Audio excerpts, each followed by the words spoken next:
Anda kembali menyaksikan debat kedua calon wakil presiden pemilu 2024. Bapak Ibu sekalian, calon wakil presiden akan menjawab pertanyaan yang telah dibuat oleh tim panelis. Ada 11 panelis yang disiapkan oleh KPU dan selama kurang lebih 1 hari kemarin mereka menyiapkan sejumlah pertanyaan, tapi tentu saja tidak semua pertanyaan yang disiapkan akan ditanyakan, karena itu akan ada mekanisme tertentu sehingga nanti beberapa pertanyaan akan disampaikan tentu saja sesuai dengan subtema yang sudah ditetapkan. Ya, dan untuk memastikan debat berlangsung adil, pertanyaan masing-masing subtema akan diundi. Dan untuk memulai segmen debat, berkenan para calon wakil presiden untuk naik ke atas panggung dan menempati podium masing-masing. Kami persilakan, Bapak. Pak Muhaimin, Pak Gibran, Pak Mahfud, kami persilakan.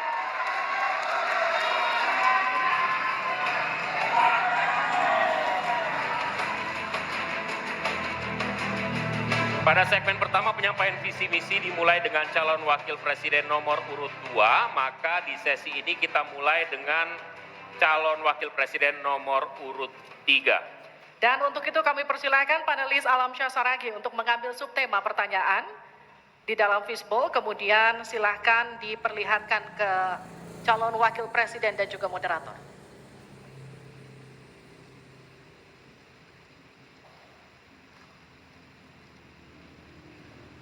Dimasukkan ke tempat yang kosong, tidak apa-apa, Pak. Iya.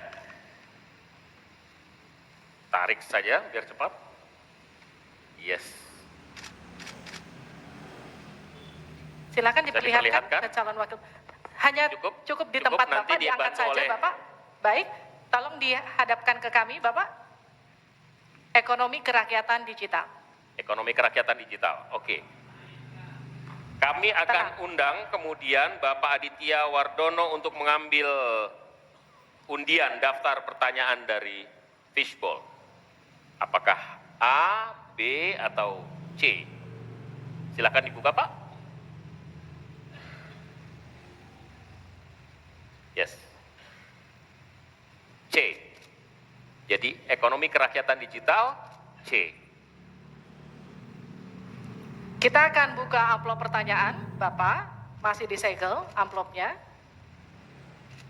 Dan kami ingatkan kepada calon wakil presiden untuk mendengarkan dengan seksama, karena pertanyaan hanya akan dibacakan 1 kali.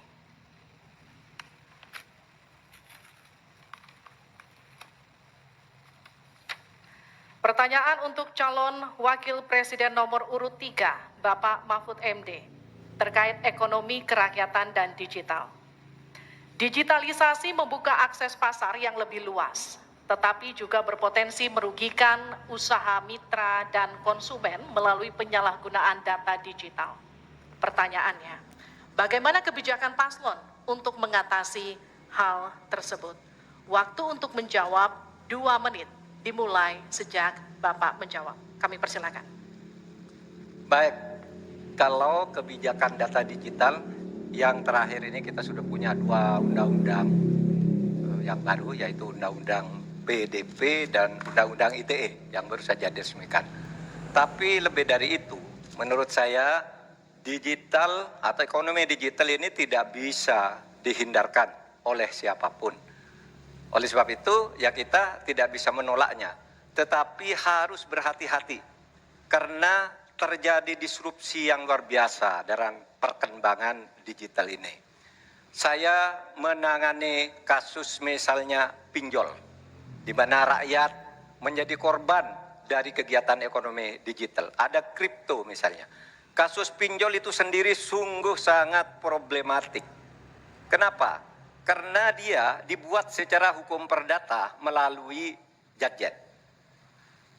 Rakyat yang tidak tahu langsung bilang, kamu mau pinjam uang sekian? Yes. Bunganya sekian? Yes. Kalau tidak bayar sekian? Yes. Itu perdata. Dan itu banyak yang menjadi korban. Banyak yang sampai bunuh diri. Ada seorang dari Semarang, seorang guru, meminjam hanya 500 ribu, kemudian hutangnya menjadi 240 juta. Karena selalu bertambah bunganya. Kemudian ada yang sampai bunuh diri. Dalam hal pinjol ini ketika saya sampaikan ke Polri, tidak bisa Pak, itu hukum perdata. Ketika saya sampaikan ke OJK, OJK bilang itu bukan kewenangan kami. Itu bukan kewenangan kami karena mereka ilegal, tidak terdaftar. Berkali-kali saya panggil, kemudian saya undang dalam rapat bersama gabungan di Menko Polhukam. Kita nyatakan bahwa itu tindak pidana dan harus segera ditangkap. Itulah dalam sehari kemudian ditangkap 144 orang di hari itu juga. Sekian. Baik, tepat waktu. Selanjutnya kami berikan kesempatan kepada calon wakil presiden nomor urut 1 untuk memberikan tanggapan atas jawaban yang disampaikan oleh Pak Mahfud tadi. Silakan Pak Muhaimin, waktu Anda 1 menit. Ya, benar sekali bahwa antara perkembangan teknologi digital dengan kemampuan UMKM kita masih terjadi gap. Oleh karena itu harus ditindaklanjuti Pak Mahfud.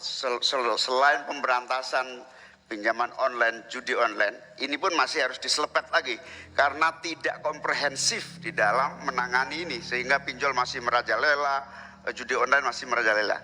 Yang lebih penting dari itu Pak Mahfud bahwa sebetulnya kemampuan untuk masuk pada dunia digital membutuhkan bantuan dari pemerintah untuk turun tangan. Menangani apa? Mulai dari literasi digital untuk UMKM, yang kedua membantu push pemasaran bagi keberlangsungan UMKM menghadapi persaingan yang sangat ketat.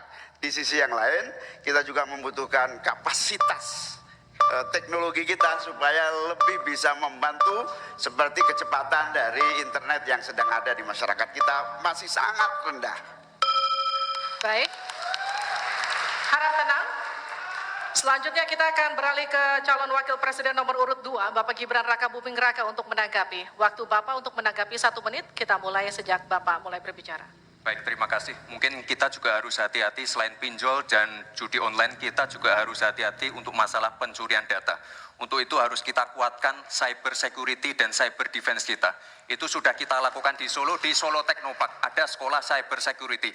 Dan yang perlu ditekankan lagi adalah bagaimana para e-commerce ini bisa comply dengan regulasi kita. Jadi sudah tidak ada lagi nanti ke depan yang namanya shadow banning, yang namanya price dumping, yang namanya barang-barang cross border yang membunuh UMKM kita. Kita ke depan harus melindungi UMKM dan kita ingin sekali lagi, karena tadi Cak Imin bicara masalah literasi keuangan dan literasi digital, ke depan yang kita siapkan harus ada penguatan SDM, penguatan manusia digitalnya. Karena itu kita ingin anak-anak muda untuk ikut andil dalam hilirisasi digital yang akan kita canangkan sebentar lagi. Mohon tenang, mohon tenang. Saya hargai jika kita semua kooperatif.